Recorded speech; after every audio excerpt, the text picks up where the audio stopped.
Selamat pagi, Kak Edi. Selamat ulang tahun, Kak Edi. Pagi, Shalom, thank you. Ya, Apakah suara saya jelas, Pak Adi? ya, jelas, Kak Edi. Oke, baik. Langsung aja ya. Ya, Oke, Kak. ya saudara, kita terus nggak boleh berhenti, konsisten praktek doa Bapak kami ya, tiap hari. Karena itu disiplin yang adalah sarana kasih karunia untuk kita diubah serupa Kristus. Nah, hari ini saudara kita akan mulai lebih dalam membahas tentang bukan hanya doa tapi puasa. Jadi doa disertai dengan puasa. Nah, hari ini kita tetap akan praktek doa Bapa kami, tapi firman-Nya kita akan lebih memperdalam tentang puasa. Nah, nanti setelah video ini, baru kita akan terima equipping pengajaran yang lebih dalam lagi. Ya, silakan kita sama-sama ikuti doa Bapak kami ini. Semuanya ikut ya. Kita jangan cuma nonton. Oke, silakan.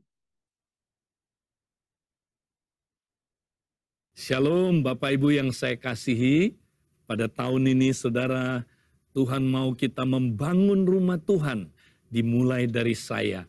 Saya yang membangun manusia roh lewat mempraktekkan disiplin-disiplin rohani. Nah saudara, disiplin-disiplin rohani adalah sarana kasih karunia, supaya kita dapat berubah dari dalam, berubah manusia rohnya semakin serupa dengan Kristus. Karena itu saudara, kita terus akan mempraktekkan disiplin doa, disiplin puasa pada bulan ini. Nah saudara, mari hari ini kita mau terus praktek doa Bapa kami, doa kerajaan. Apakah saudara sudah siap? Mari saudara, kita arahkan hati kita kepada Tuhan.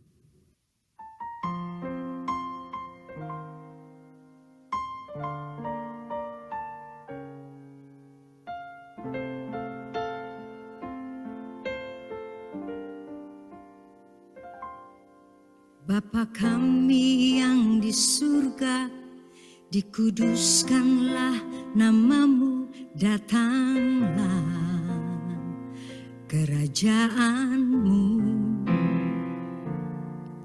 Jadilah kehendakmu di bumi seperti di surga.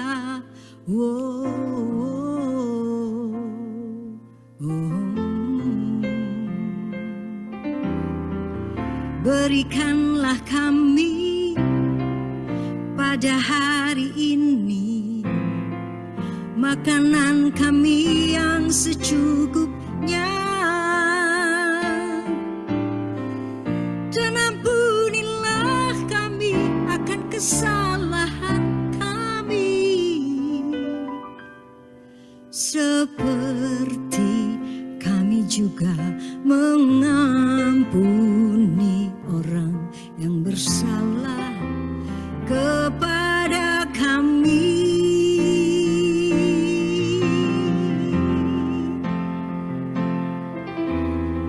Dan jangan bawa kami ke dalam pencobaan, tetapi lepaskanlah kami daripada yang jahat, oh Bapa di surga. Karena Kau yang empunya kerajaan dan kuasa dan kemuliaan sampai selamanya.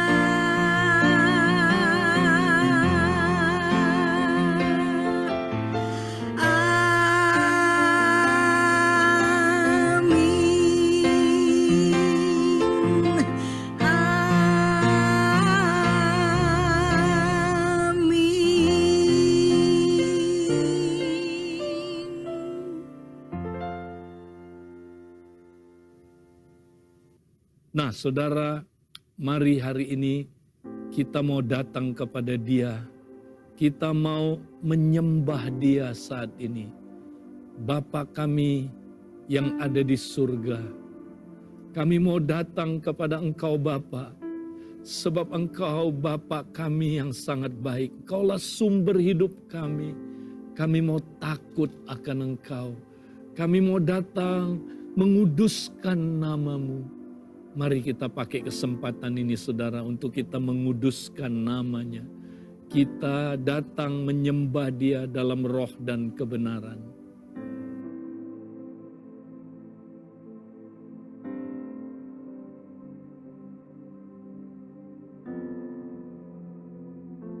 Haleluya. Bapa di surga, kami datang hari ini, kami mau bersekutu dengan Engkau. Bapa, Engkaulah Bapa kami yang baik. Bapa kami yang sangat mengasihi kami. Engkaulah sumber hidup kami. Kami mau datang, kami mau menguduskan nama-Mu. Saudara-saudara, pakai waktu jeda beberapa waktu ini, kita mau sama-sama bersekutu dengan Bapa kita yang ada di surga. Kita mau menguduskan nama-Nya.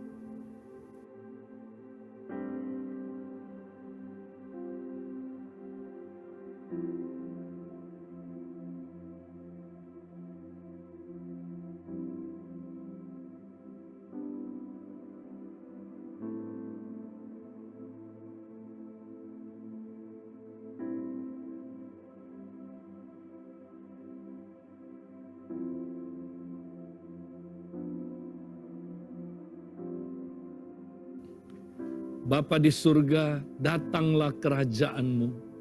Jadilah kehendak-Mu di bumi seperti di surga. Bapa, dimulai dari saya. Perintahlah hidupku Tuhan. Perintahlah pikiranku, perasaanku, kehendakku, pikiran bawah sadarku, semua manusia rohku, aku persembahkan kepada Engkau. Kuasailah aku, penuhi aku dengan Roh Kudus-Mu, supaya kerajaan-Mu datang dalam hidupku Tuhan. Datang hari ini Tuhan. Saudara-saudara, mari kita pakai kesempatan ini. Kita mau supaya kerajaan Allah datang atas hidup kita, atas pernikahan kita, keluarga kita, komunitas kita, gereja lokal kita, bahkan kota dan bangsa kita. Mari kita pakai waktu jedah ini, kita meminta supaya kerajaannya datang kepada hidup kita, kepada komunitas kita. Terjadi kehendaknya di bumi seperti di surga.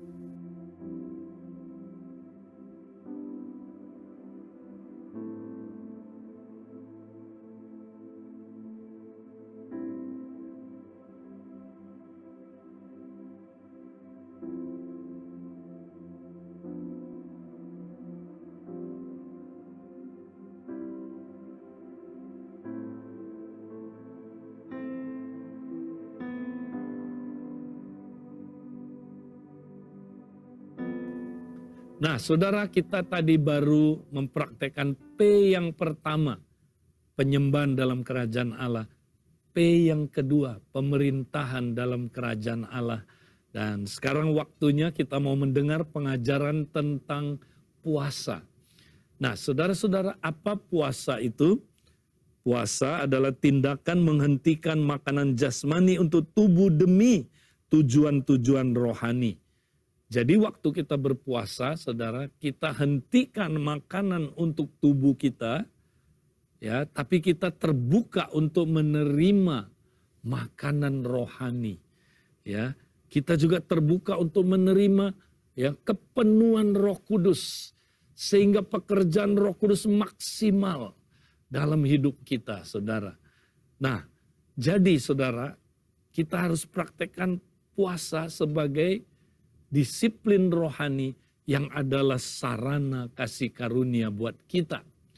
Ketika Yesus mengajarkan tentang puasa dalam Matius 6, dia berkata, when you fast, apabila kamu berpuasa.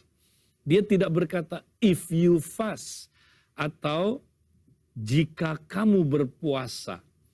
Kalau dia berkata jika kamu berpuasa, itu artinya puasa adalah terserah kamu, pilihan kamu mau boleh, tidak boleh. Tapi dia berkata apabila kamu berpuasa. Kenapa saudara? Karena puasa adalah sudah merupakan tindakan disiplin rohani yang lazim dilakukan oleh orang-orang Yahudi maupun oleh murid-murid Yesus dalam gereja mula-mula. Ya, nah saudara, orang Yahudi bahkan berpuasa 2 kali seminggu. Ya, orang Kristen gereja mula-mula juga 2 kali seminggu. Nah, berapa kali kita harus berpuasa dalam seminggu? Memang bukan soal 2, 3 atau berapa kalinya. Tapi kalau kita lihat ajaran Yesus, saudara, tekanannya adalah kita mesti secara rutin per minggu, ya, kita mesti praktekkan minimal sekali, saudaraku, kita berpuasa. Itu sebagai disiplin rohani yang penting sekali, saudara. Nah, saudara, berapa lama ya kita berpuasa tidak makan? Nah, kalau kita lihat puasa-puasa yang ada ya di dalam perjanjian lama, ada puasa Yom Kippur, saudara, 25 jam. Ya, ada puasa yang 24 jam. Tapi kebanyakan puasa yang dilakukan oleh orang Yahudi, puasa 12 jam. Ya, dari apa, saudara? Dari terbit matahari sampai terbenamnya. Nah, jadi kita orang Kristen, saudara, berapa jam kita harus, saudaraku, tidak makan berpuasa?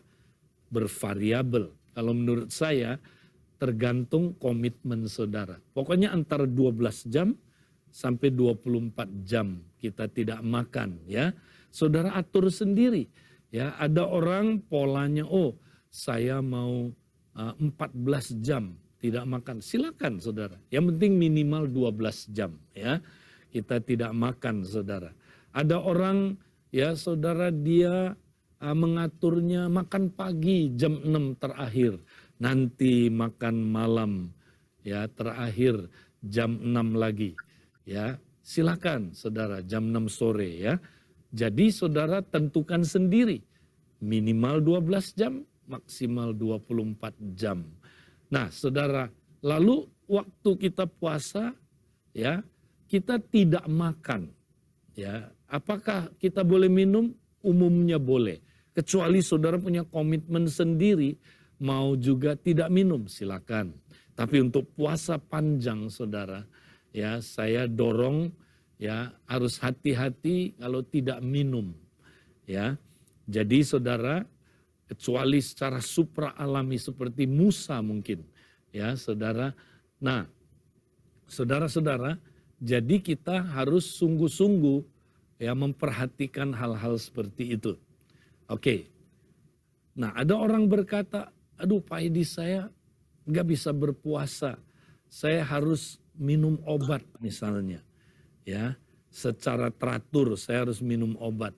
Saudara bisa menggantikan puasa total tidak makan dengan puasa hanya makan sayur misalnya. Ya, tidak makan yang daging yang saudara suka, makanan yang saudara suka, boleh. Ya, saudara lakukan itu. Kalau terpaksa, memang saudara harus, ya, minum obat. Oke. Nah, saudara, tapi saya banyak dengar kesaksian, saudara, orang yang puasa, ya, sakit mah. Kalau dia, ya, pikirannya sungguh-sungguh diubah, ya, bahwa puasa itu, saudara, ya, itu menyehatkan, saudara. Ya, puasa itu, ya, saya jarang dengar orang, saudara, karena puasa mati. Ya, saya lebih sering dengar orang karena terlalu banyak makan, mati cepat, saudara, ya. Nah, jadi saudara, saya banyak, ya, melihat orang yang justru sakit mah, dia sembuh puasanya, saudara. Ya, saya sendiri pernah sakit mah, dan saya waktu praktek puasa, saudaraku, saya disembuhkan. Ya, tapi siapkan pikiran kita dulu, ya. Nah, saudara, sekarang kita mau lihat, saudara, ada 2 jenis puasa yang kita mesti praktekkan, saudara. Ya, nah, pertama adalah puasa pribadi.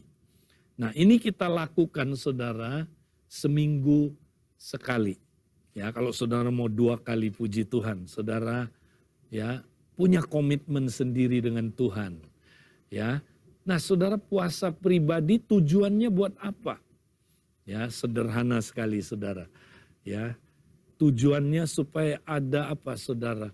Terobosan pribadi dalam hidup kita. Nah, saudara ingat ya, yang memampukan kita untuk hidup maksimal dalam kerajaan Allah itu adalah Roh Kudus.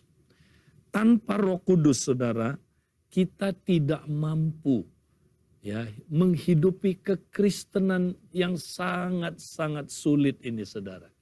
Mustahil kita menghidupi kekristenan kita kalau kita mengandalkan kekuatan kita sendiri, saudara. Ya. Nah, karena itu saudara, ya, kalau kita ya mampu membiarkan Roh Kudus ya bekerja dalam diri kita, ya, kuasanya bekerja dalam diri kita, memenuhi kita, menguasai kita sepenuhnya, maka saudara akan berhasil dalam kehidupan kekristenan saudara. Ya, saudara akan ya menghasilkan buah yang luar biasa karena saudara hidup ya oleh Roh, dipimpin oleh Roh. Nah, gimana supaya kita hidup oleh Roh dan dipimpin oleh Roh? Nah, saudara, salah satu kunci yang penting sekali saudara, supaya kita bisa hidup oleh Roh, dipimpin oleh Roh, adalah saudara, kita mempraktekkan puasa. Nah, kenapa saudara? Karena puasa mengendalikan tubuh kita ini saudara, yang di dalamnya ada keinginan-keinginan daging. Nah, Alkitab bilang saudara, keinginan daging berlawanan dengan keinginan roh. Jadi saudara, ya, kalau kita membiarkan keinginan daging bekerja, apa yang terjadi saudara? Maka nanti kita saudara akan menghasilkan perbuatan-perbuatan daging. Ya. Nah, kita jauh dari apa? Pekerjaan Roh Kudus, saudara. Tapi kalau kita ya mengendalikan keinginan-keinginan daging kita, ya, yang di dalamnya kita tahu saudara, ya, salah satunya adalah keinginan makan, ya. Memang keinginan makan saudara, kalau dikontrol itu bagus. Ya, keinginan makan itu saudara diperlukan secara biologis ya untuk kita hidup. Tapi kalau dia tidak terkontrol saudara, ya, Alkitab bilang begini saudara, ya, Tuhan kita adalah perut. Nah, kalau Tuhan kita udah perut, ya, repot saudara. Nah, disinilah kegagalan banyak orang Kristen karena dia Tuhannya adalah perut saudara. Nah, karena itu kita seminggu sekali mesti belajar mengontrol saudaraku, ya, tubuh kita ini, khususnya yang dimaksud adalah keinginan-keinginan daging. Ya, kita tidak memberi makan sementara untuk tubuh kita ini, ya, supaya dia lapar, ya. Tapi saudara, bukan sekedar kita mau menekan dia lapar. Tapi supaya apa saudara? Supaya kita meluaskan pekerjaan apa saudaraku? Firman dalam hidup kita.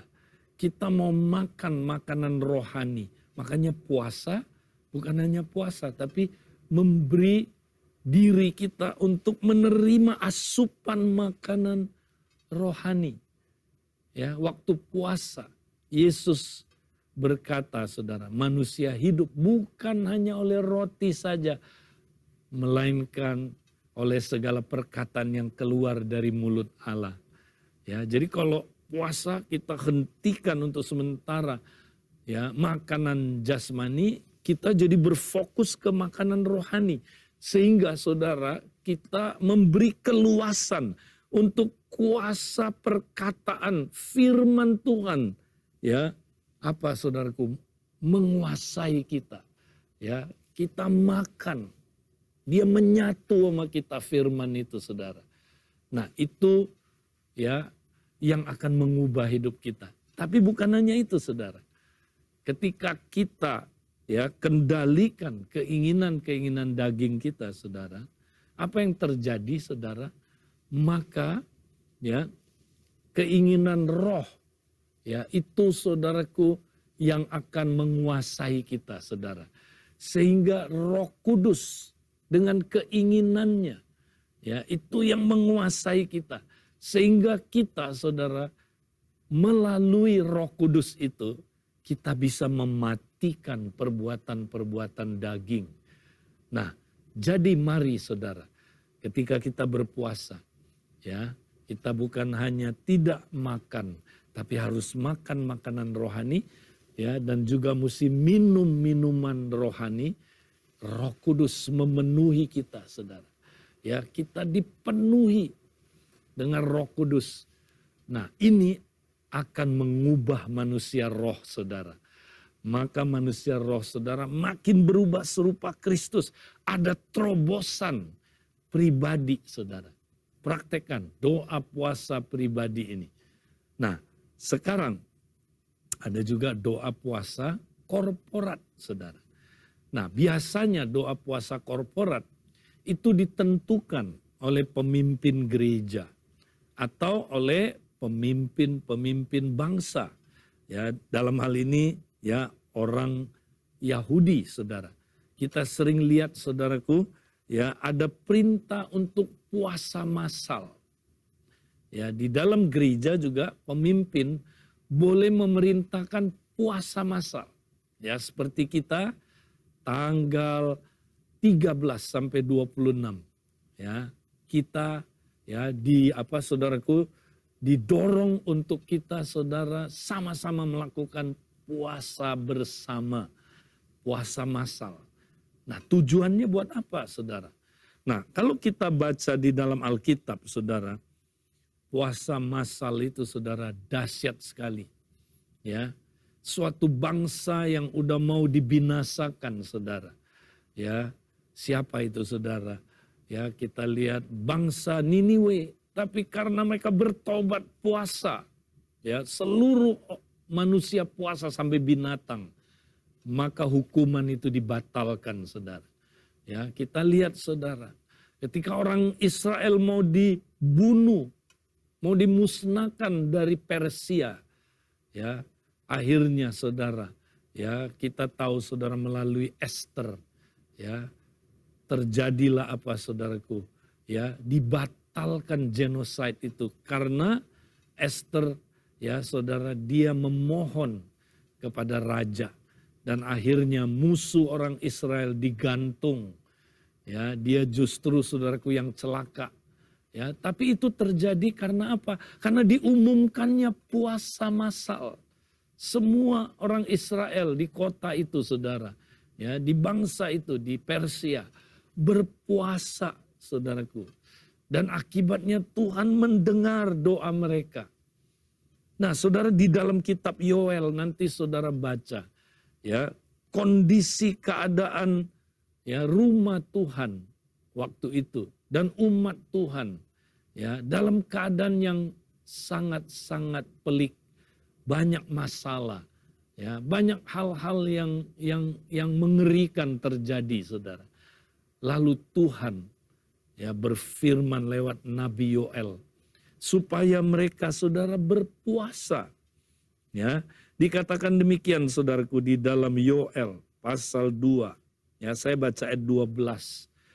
Tetapi sekarang juga demikianlah firman Tuhan, berbaliklah kepadaku dengan segenap hatimu, dengan berpuasa, dengan menangis, dan dengan mengaduh.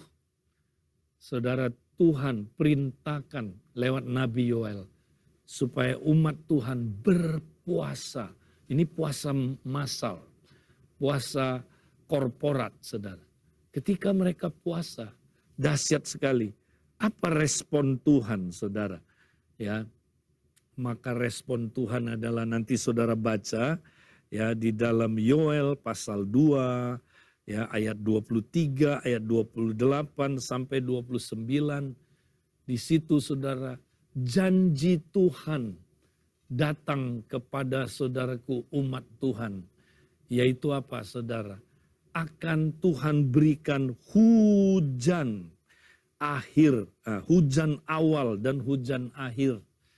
Nah, hal ini adalah kalau saudara baca terus dalam ayat yang ke-28 sampai 29, berbicara tentang pencurahan Roh Kudus.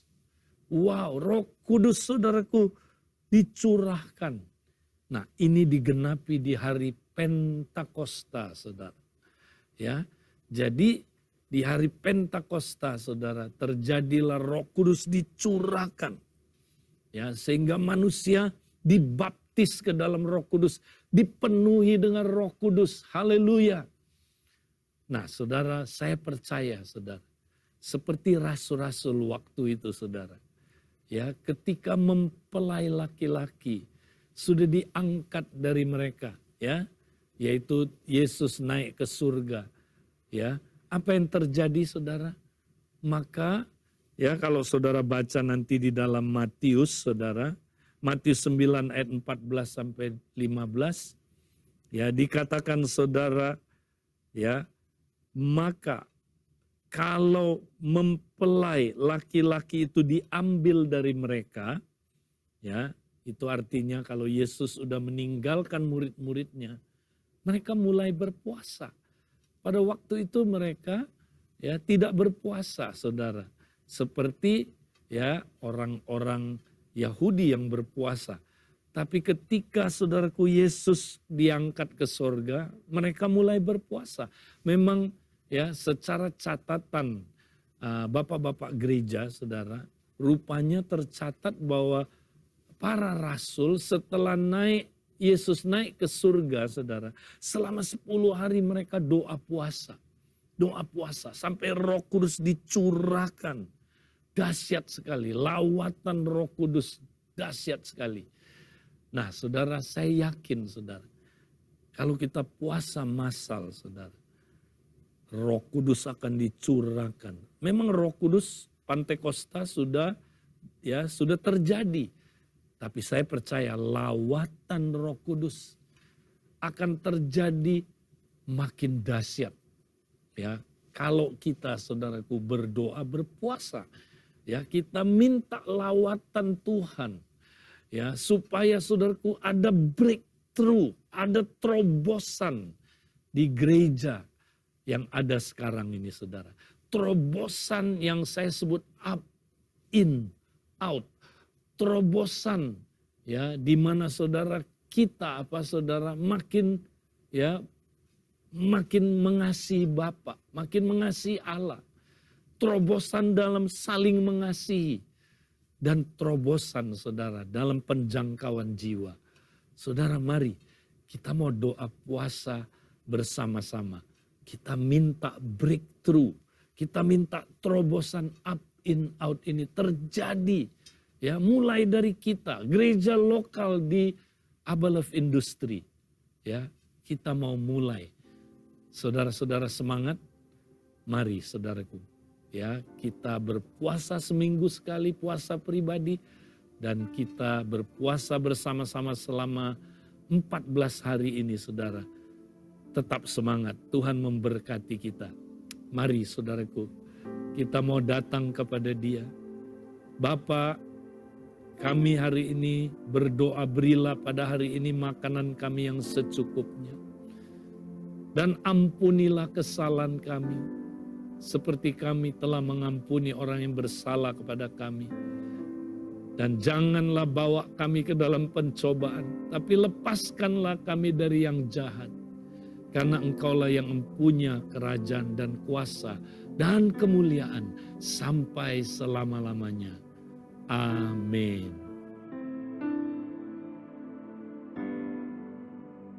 Amen. Haleluya. Ya, saudara, saya mau tambahkan sedikit lagi supaya kita lebih jelas tentang puasa pribadi dan puasa korporat. Nah, topik saya dalam equipping hari ini adalah mengalami terobosan lewat doa dan puasa. Ya, saudara mau nggak mengalami terobosan? Ya, seringkali ya kita bertumbuh sampai ke satu tingkat kita stuck. Kita harus akui, saudara. Ya, murid-murid pernah mengalami itu. Ya, ketika mereka, saudara, ya satu kali stuck di dalam, kalau saudara perhatikan dalam Lukas 9 atau dalam Matius 17, mereka stuck. Kenapa, saudara? Banyak tengkarnya. Ya, mereka, saudara, nggak ngerti rencana Tuhan. Ya, mereka banyak problem-problem, saudara. Stuck mereka. Kemudian akibatnya ya di Matius 17 mereka usir setan, bukannya setan yang keluar, urat lehernya yang keluar. Setannya mah nggak keluar. Sampai Yesus bilang begini, bawa ke sini anak itu. Lalu Yesus tengking dengan satu kata, ya setannya keluar, saudara. Terus mereka tanya, Tuhan, kenapa kami tidak dapat mengusir setan ini? Yesus bilang karena jenis ini ya tidak bisa diusir kecuali dengan doa dan puasa. Nah, disitulah Tuhan kasih tahu mereka, saudara. Mereka sudah stuck. Maka supaya mereka tidak stuck, ya, tidak mogok, mereka perlu breakthrough. Nah, cara breakthrough-nya bukan hanya doa, tapi plus puasa. Nah, apakah hidup saudara sudah stuck? Kalau sudah stuck, nah mari kita perlu doa dan puasa. Nah, saudara, jadi mari kita lihat dulu, saudara, apakah puasa itu? Next. Nah, ini hanya untuk mengulang sedikit. Berpuasa adalah suatu disiplin rohani penting di mana seseorang menghentikan untuk sementara makanan jasmani bagi tubuhnya dan membiarkan Roh Kudus menguasainya serta memberi dia makanan dan minuman rohani. Ya, jadi puasa, saudara, bukan hanya sekedar menghentikan untuk sementara makanan jasmani bagi tubuhnya. Kalau cuma sampai di sini itu namanya diet, ya. Nah, itu ya ada gunanya nggak? Ada, ya buat diet. Tapi itu bukan puasa, ya. Nah, itu berguna buat tubuh saudara, tapi nggak berguna buat seluruh hidup saudara, ya. Nah, kita bukan hanya tidak memberi makanan pada tubuh, tapi harus membiarkan Roh Kudus menguasai kita, serta memberi makanan dan minuman rohani. Nah, ini penting, saudara. Ya, jadi contoh aja ini, contoh. Kalau saudara puasa, ya saya dorong kalau yang bekerja, ambil hari Jumat. Karena hari Jumat itu ya hari di mana saudara sepupu ya harus pergi ke masjid. Jadi ada waktu jeda yang lebih panjang. Ya, mungkin 1,5 jam jedanya. Jadi apa yang kita gunakan? Nah, jeda itu kan kita nggak makan siang kan? Ya, maka saudara pergi ke satu tempat, ya terserah mau mojok, mau kemana, ya. Nah, ambil Alkitab saudara, baca Alkitab. Kemudian banyak berbahasa roh, ya saudaraku. Terus, ya kita beri ruang buat Roh Kudus menguasai kita, memberi kita makanan rohani. Minta, Tuhan, aku minta makanan rohani, aku minta minuman rohani. Jadi kalau saudara lakukan itu puasa yang menghasilkan saudaraku, impact dalam hidup saudara. Kalau saudara cuma nggak makan, ya karena disuruh pemimpin, alah Pak Edi, ya pemimpin saya ya banyak ininya maunya, saya disuruh puasa, ya udah saya puasa. Nah, puasa yang kayak begini bukan untuk Tuhan, ya ini puasa untuk nyenengin pemimpin. Apalagi kalau puasa untuk saudara nyenengin manusia, ya, supaya apa? Kita tunjukin kita rohani, ya. Puasa yang begini tidak akan menghasilkan breakthrough tadi, ya. Saudara mau breakthrough, ya, saudara mau hidup kekristenannya berhasil, kita harus menguasai tubuh kita, saudara.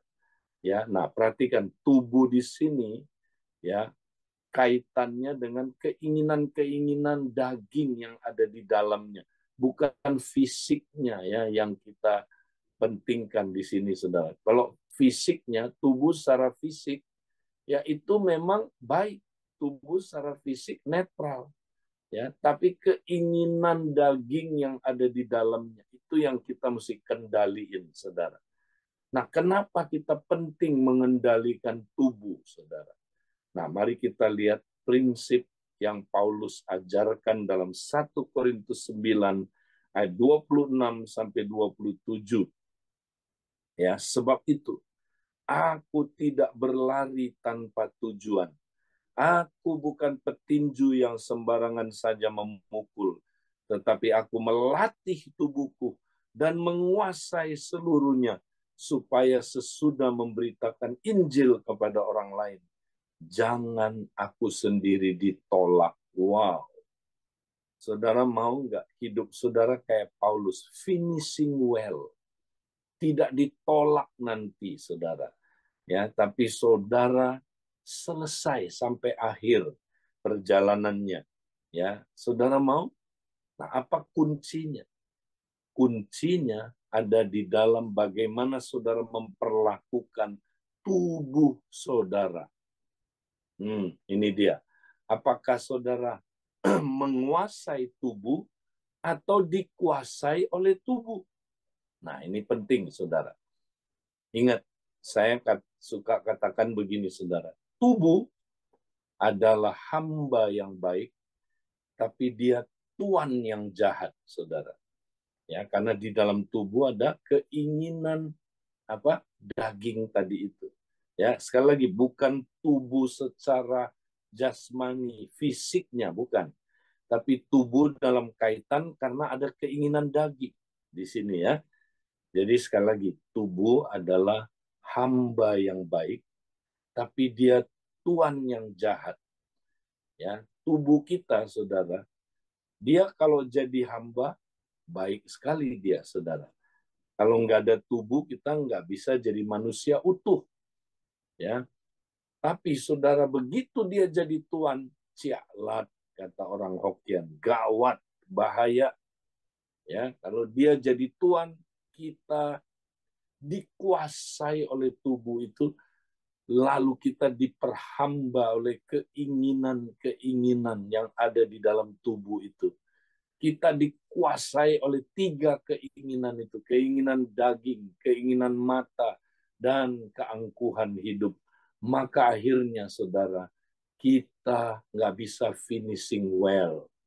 Nah, gimana supaya kita bisa finishing well? Nah, Paulus katakan dalam ayat 27, tetapi aku melatih tubuhku dan menguasainya seluruhnya. Ya. Nah, dia ngomong begini, saudara, itu ada dasarnya. Karena dia lagi ngomong soal pertandingan Isthmus. Ya, jadi di kota Isthmus itu kota sedikit di luar kota Korintus, dekat laut, ya, itu ada, saudaraku, pertandingan setahun sekali yang hampir saudara, setara dengan Olimpik. Ya, cuman ini lokal, ya, saudara. Untuk apa? Untuk mereka, saudara, memperingati atau, saudaraku, sebagai ibadah kepada dewa, ya, dewa Poseidon, saudara. Ya, mereka, saudaraku, melakukan pertandingan-pertandingan. Nah, pertandingan yang diadakan, pertandingan kereta kuda, pertandingan musik, main musik, pertandingan apalagi, saudara, ya, baca puisi. Ya, tapi ada 3 pertandingan lainnya yang sangat terkenal, ya, tinju. Kemudian saudara? gulat.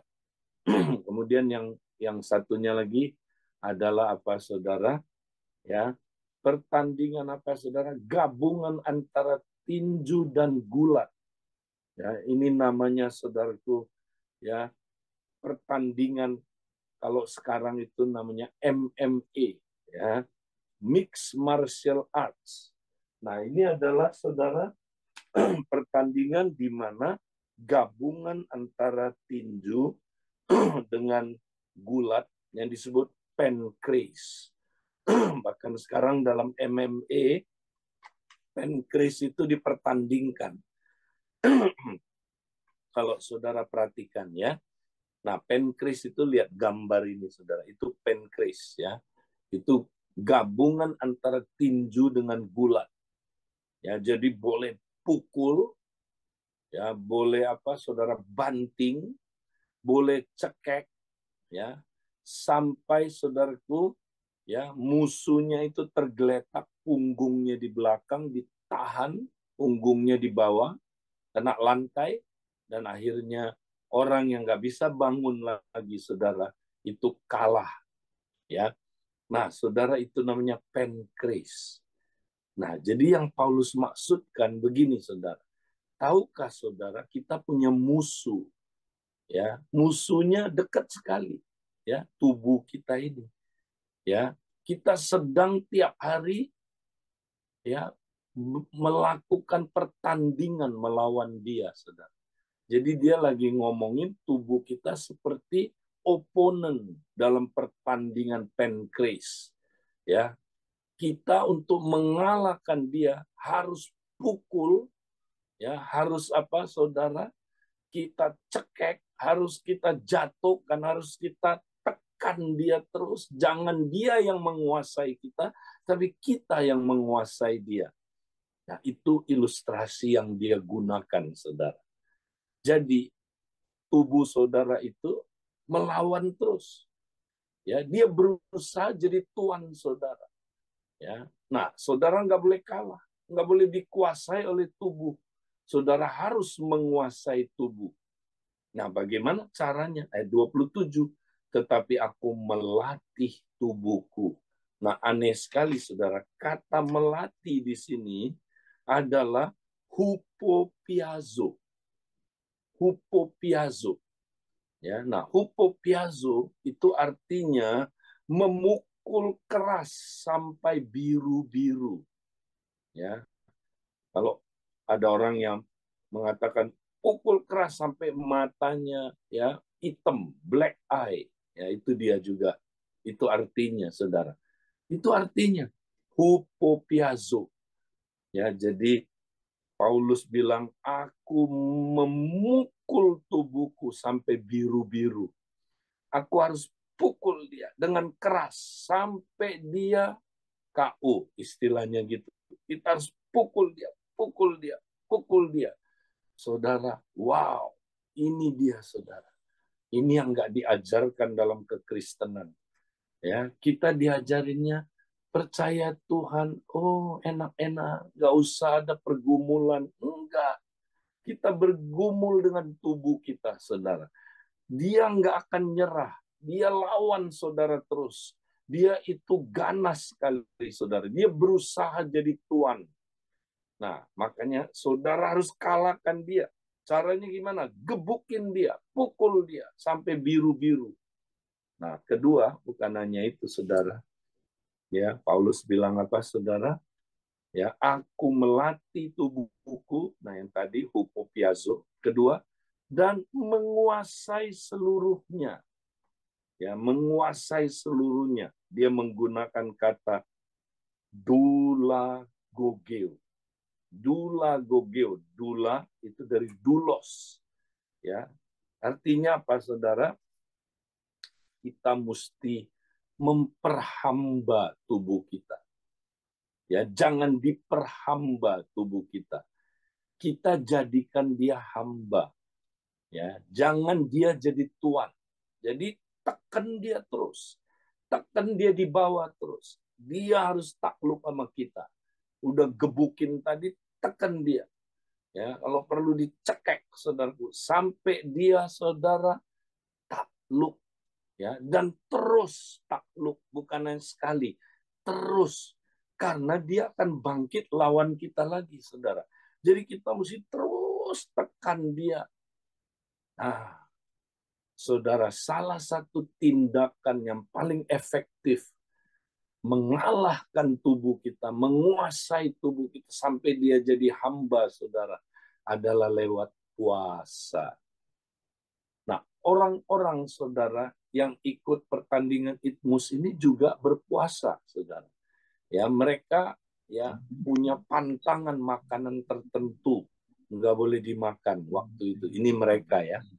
Nah, jadi mereka siap banget puasa mereka, saudara. Puasa makanan-makanan tertentu. Nah, jadi ini ilustrasi aja yang Paulus gunakan untuk menggambarkan betapa seriusnya tubuh kita. Kalau enggak kita kuasai, dia menguasai kita. Nah, kalau dia udah menguasai saudara, udah. Saudara nggak bisa finishing well. Ya, nah itu yang Paulus takutkan. Supaya sesudah memberitakan Injil kepada orang lain, jangan aku sendiri ditolak. Nah, ditolak di sini apa? Ya, ada dua tafsiran, saudara. Pertama, ditolak, ya, masuk surga, ya, saudara. Nah, yang kedua, saudara, ya, ini yang lebih lazim, lebih umum tafsirannya, melihat konteksnya, ditolak untuk menerima mahkota. Ya, kalau saya lebih setuju yang kedua, saudara. Ditolak untuk menerima mahkota. Ya kan? Kalau orang bertanding kan ayat-ayat sebelumnya Paulus bilang dia menerima mahkota. Ya. Nah, mahkota apa, saudara? Ya. Nah, dalam konteks kita orang Kristen, next kita lihat, saudara, mahkota apa, ya. Nah, di dalam 2 Timotius 4 ayat 8 dikatakan begini, sekarang telah tersedia bagiku mahkota kebenaran yang akan dikaruniakan kepadaku oleh Tuhan, hakim yang adil pada harinya, tetapi bukan hanya kepadaku, melainkan juga kepada semua orang yang merindukan kedatangannya. Nah, saudara, kalau kita setia seperti Paulus dalam pertandingan iman, nanti telah tersedia bagi kita mahkota kebenaran. Ya. Nah, ini mahkota yang kita akan terima. Ya, dulu saudara, orang-orang di Ismus, ya, kalau menang dapat mahkota itu yang di atas gambarnya, mahkota daun. Ya, pernah lihat saudara orang Yunani atau orang Romawi pakai mahkota daun? Nah, daun, saudara. Ya, tapi Petrus bilang gini, kita menerima mahkota yang tidak akan layu. Kenapa dia bilang tidak akan layu? Karena waktu itu mahkota-mahkota itu terbuatnya dari daun, saudara. Walaupun ada yang emas, ya, tapi kebanyakan ya dari daun. Nah, saudara, nanti kita akan terima mahkota kebenaran. Nah, kebenaran di situ adalah dikaiosune. Nah, ini yang minggu lalu kita udah belajar, saudara. Jadi, kalau kita rajin puasa, saudara, kita praktek puasa itu wujud kita mengalahkan manusia, saudaraku, manusia lahiriah kita, daging kita, saudara, kita usahain kalahkan dia, supaya jangan dia yang kalahkan kita. Kalau kita rajin kalahkan dia, maka apa, saudara? Terjadi transformasi hati. Hati kita, manusia roh kita makin berubah, makin serupa ya Kristus, mencapai dikaiosune. Masih ingat, saudara, minggu lalu? Dikaiosune adalah apa, saudaraku? Kebenaran, kebaikan dari manusia roh kita yang menurut standar Allah. Ya, saudara mau mencapai ini, saudara? Nah, mari, saudara. Ya, kalau saudara mau capai ini, caranya gimana? Ya, terus kuasai kedagingan saudara. Kuasai. Jangan mau saudara dikendalikan oleh tubuh, tapi saudara yang mengendalikan tubuh. Praktek puasa terus, saudara. Sehingga satu hari kelak, ya, ketika saudara ketemu Tuhan, saudara ya dapat mahkota kebenaran, mahkota dikayosune. Nah, ini bukan hanya untuk Paulus. Paulus bilang ini untuk semua orang yang merindukan kedatangannya. Ya. Jadi kita semua wajib masuk dalam pertandingan iman ini, saudara. Sampai kita dapat ya mahkota kebenaran. Nah, next, singkat aja saya lanjut. Tadi saya udah bahas. Jadi apa puasa itu? Waktu Yesus menjelaskan puasa, dia bilang apabila kamu berpuasa. Ya, apabila, when you fast. Dia nggak bilang if you fast. Jadi puasa bukan pilihan. Bukan, oh kalau mau boleh, nggak apa-apa, kalau nggak mau, bukan. Puasa itu bukan pilihan, saudara. Puasa itu wajar buat kita. Wajar. Atletik wajar nggak praktek disiplin? Wajar. Memang atletik, ya, hidupnya terdiri dari kumpulan disiplin-disiplin. Ya, seperti minggu lalu saya bilang, Yesus, saudara, itu hidupnya adalah kumpulan disiplin-disiplin. Ya, tentara juga hidup dengan berdisiplin, disiplin-disiplin. Kita adalah atletik, tentara, petani, ya dijelaskan oleh Paulus, saudara. Itu hidupnya terdiri dari kumpulan disiplin-disiplin. Adalah wajar kalau kita berpuasa, saudara. Makanya Yesus bilang, when you fast. Ya, dia nggak bilang if you fast. Nah, tadi kita udah membahas banyak aspek tentang puasa, tapi kita ulangi lagi. Next, ada dua macam puasa, saudara. Puasa pribadi mingguan, yaitu Matius 6 itu puasa pribadi mingguan. Tapi ada puasa korporat yang diperintahkan, ya, yang tadi saya udah sampaikan. Nah, mari kita lihat, saudara, kalau kita praktek dua jenis puasa ini, apa manfaatnya buat kita?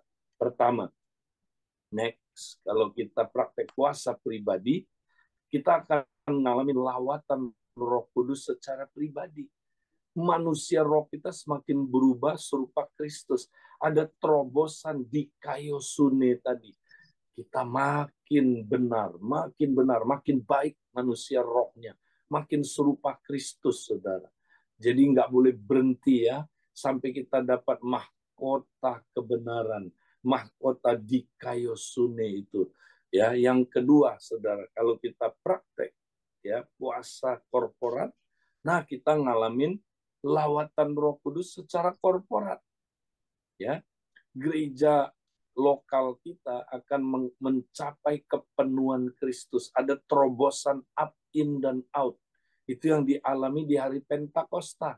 Mereka ya dibaptis ke dalam tubuh Kristus sehingga mereka hidup dalam ya apa, saudara, kehidupan gereja yang luar biasa, up, in, dan out. Tiap hari mereka bersekutu, menyembah Tuhan, berdoa. Tiap hari mereka bersekutu dengan sesama, ya, saling mengasihi, ya. Tiap hari Tuhan tambahkan dengan jumlah orang yang diselamatkan. Apakah saudara mau seperti itu, saudara? Nah, kenapa rasul-rasul bisa ngalamin ini? Karena mereka menggenapi nubuatan Yoel. Ya, Yoel bilang lawatan Tuhan terjadi karena mereka berpuasa.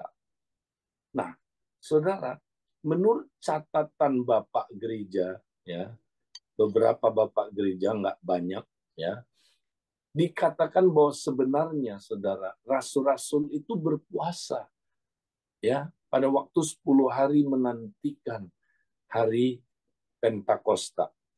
Nah, di Alkitab kan nggak tercatat, saudara. Pak Edi, dasarnya apa? Kenapa Bapak Gereja mengatakan begitu, saudara? Mari kita lihat dasarnya ayat ini. Next, ya, kita lihat ayat ini, saudara. Kemudian datanglah murid-murid Yohanes kepada Yesus dan berkata, "Mengapa kami dan orang Farisi berpuasa, tapi murid-muridmu tidak?" Jawab Yesus kepada mereka, "Dapatkah sahabat-sahabat mempelai laki-laki berduka cita selama mempelai itu bersama mereka?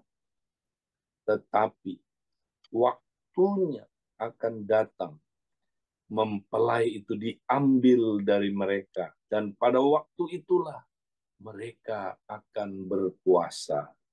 Nah, saudara baca ayat ini bingung kan? Seringkali ini apa artinya? Ya, waktu Yesus bersama muridnya, dia kan mempelai lakinya. Ya, muridnya mempelai perempuan.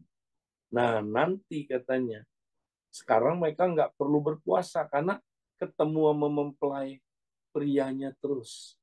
Bisa lihat dia secara fisik, ketemu kapan mau ketemu bisa dipegang, bisa disentuh. Satu hari kelak tiba-tiba dia diambil, saudara. Diambil itu apa? Dia naik ke surga. Ya, dia diambil, saudara, pulang ke tempat Bapa, ya.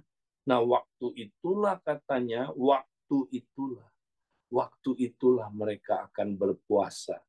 Nah, ini yang mendasari Bapak Gereja mengatakan sebenarnya waktu 10 hari menunggu hari Pentakosta, saudara, mereka puasa. Makanya sampai sekarang gereja ortodok puasa 10 hari, saudara. Ya, dan sesudah itu nanti ada puasa lagi 40 hari.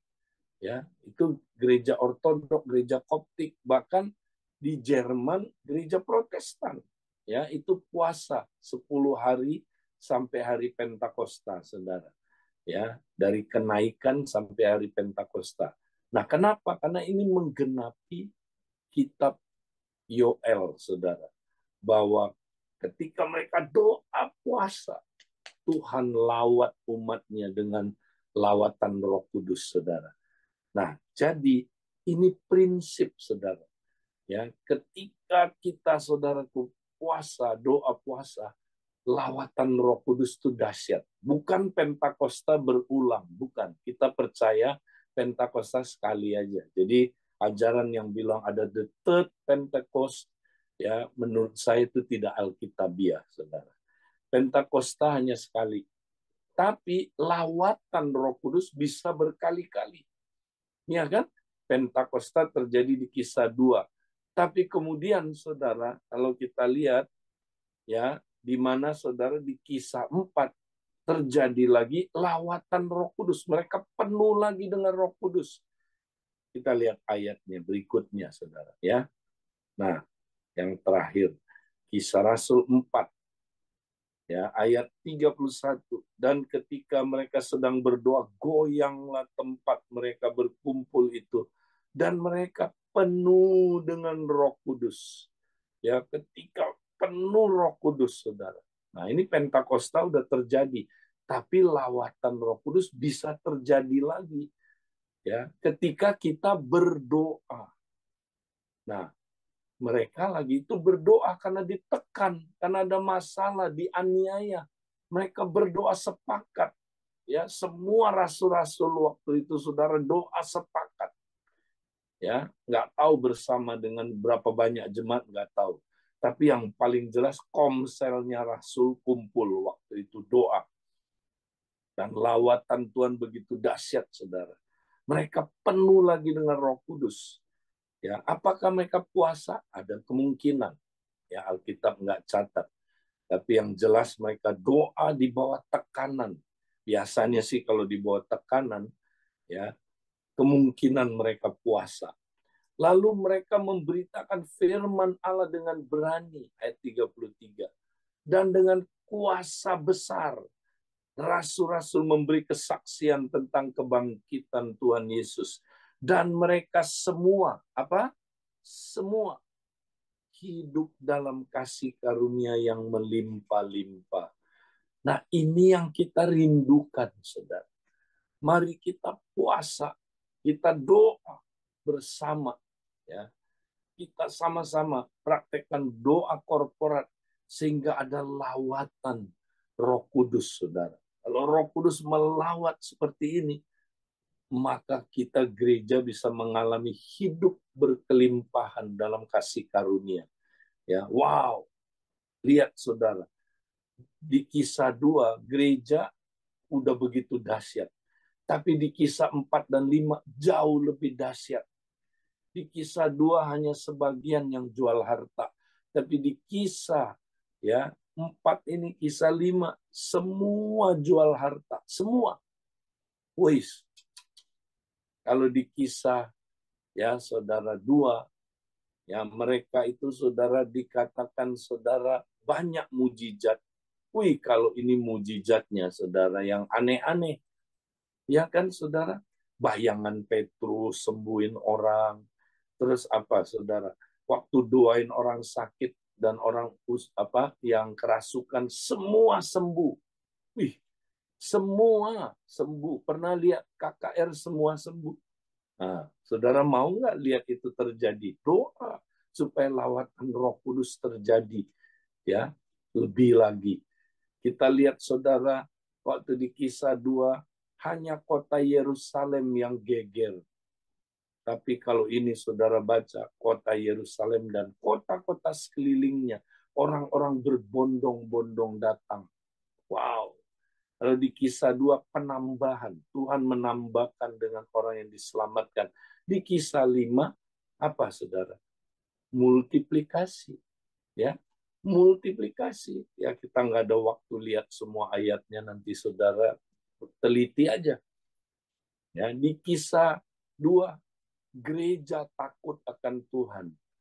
Ya, tapi di Kisah 5 seluruh kota itu, Kisah 4 dan 5, seluruh kota itu takut akan Tuhan. Ngeri nggak, saudara? Seluruh kota. Fear of the Lord. Wow. Di Kisah 2, saudara. Ya, mereka itu, saudara, hanya saudara tuh, gereja belum sedahsyat seperti di Kisah pasal 5. Kisah pasal 5, saudara. Ya, itu, wow. Penjangkauannya luar biasa, saudara. Sampai kota-kota yang lain ngalamin revival. Ya, saudara mau lihat gereja seperti itu, saudara. Nah, kalau mau lihat, saudara, mari, saudara. Ya, kita mau berdoa, berpuasa supaya lawatan Roh Kudus turun. Ya, dan kita lihat kasih karunia Allah akan berlimpah-limpah, terobosan rohani terjadi. Tuhan memberkati, itu aja yang saya mau sampaikan. Puji Tuhan, mari saudara kita semangat praktek puasa mingguan. Ya, dan kalau saudara diperintahkan puasa korporat di gereja lokal, semangat ikut, jangan nggak ikut. Oke? Puji Tuhan. Silakan Pak. Tentang mahkota ya Kak, kan ada yang bilang sudah masuk surga aja udah bersyukur Kak.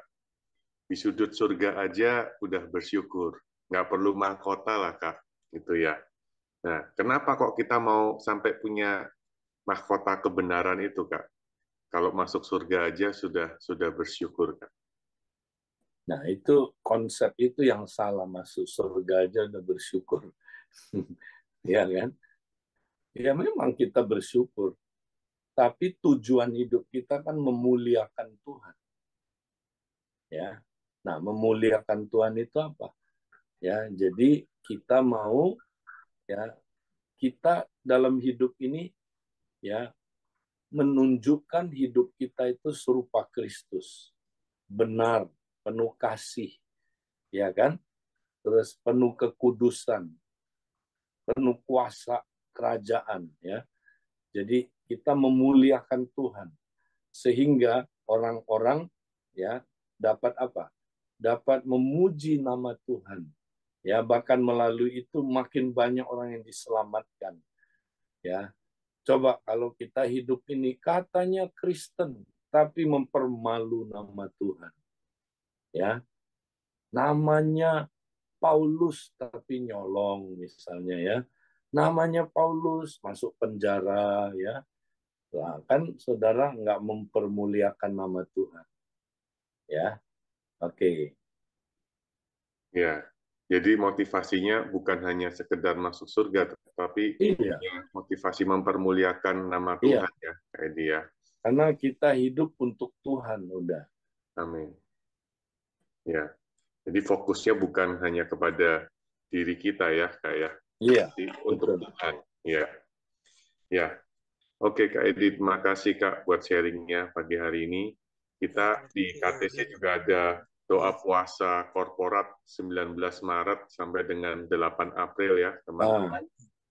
Kita bisa sama-sama ya pakai waktu ini ya 19 Maret sampai 8 April kita mengalami terobosan di dalam pribadi kita dan bersama-sama dengan Ya.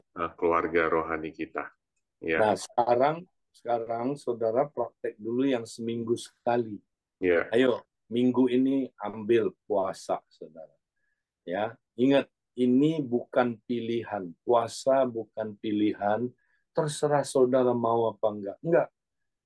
Puasa itu adalah bagian hidup kita sebagai tentara Allah, sebagai atletik. Atletik aneh sekali kalau nggak pernah disiplin. Ya kan? Dan disiplin yang paling penting itu menguasai tubuh kita, saudara. Ya, itu harus kita konsisten tiap minggu praktekkan puasa. Pak Jokowi aja 2 kali seminggu, Senin Kemis. Ya kan? Masa orang Kristen nggak puasa? Coba, semua agama, saudara, rata-rata mengajarkan puasa.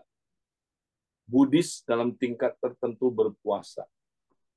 Hindu berpuasa, Islam berpuasa, kebatinan puasa, ya kan? Orang main kuasa gelap puasa, ya. Ateis pun puasa. Kalau kepepet, ketika kepepet dia nggak mau makan, nah itu puasa, saudara. Ya, bilang sama sebelahnya kalau saudara nggak puasa lebih buruk dari ateis kamu ya. Nah, saudara, mari kita jangan dikuasai oleh tubuh, kita harus menguasai tubuh kita. Amin. Amin. Ya. Baik, saya kembalikan ke teman-teman yang bertugas. Ya, terima kasih Kak Edi.